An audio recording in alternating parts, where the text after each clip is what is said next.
All right, this chapter introduces one of the most mysterious and symbolic rituals in the Old Testament, the sacrifice of the red heifer. The ashes from the sacrifices were used to create water for purification, especially for those who had contact with death.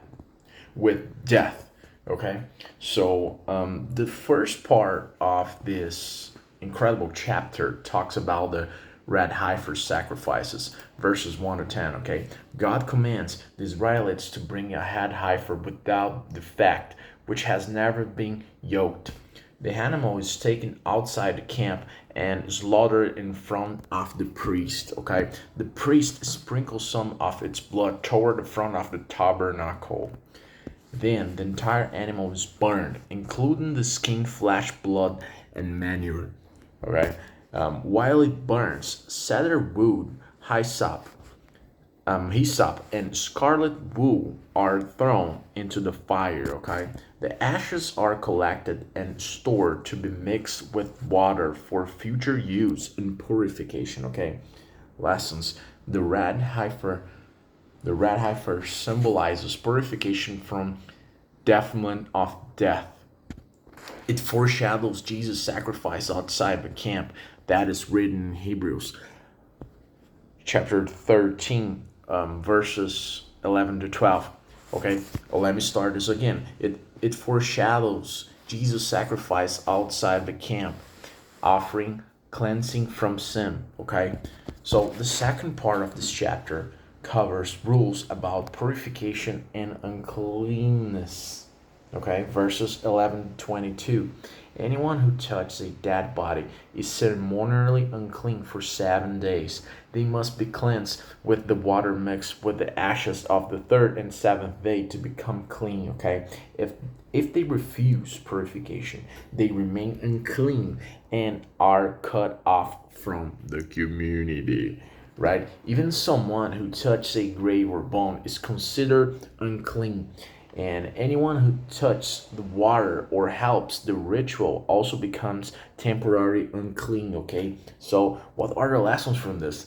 Death represents separation from life and from God's holiness. Only God provides the way to be made clean through obedience and substitute. Okay, so what are the lessons from this chapter?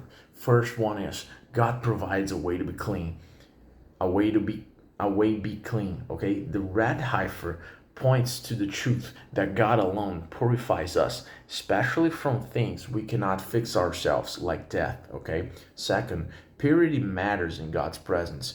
Physical defilement kept someone from the community. Okay, and just as sin keeps us from fellowship with God until we are cleansed. Third lesson here, this ritual foreshadows Jesus. The red heifer is a clear symbol of Jesus, who was without blemish, sacrificed outside of the camp, the source of cleansing for sin and death. That is written in Hebrews chapter 9, verses 13 to 14. Okay, fourth lesson from this chapter: holiness is contagious, as so is defilement. Okay, contact with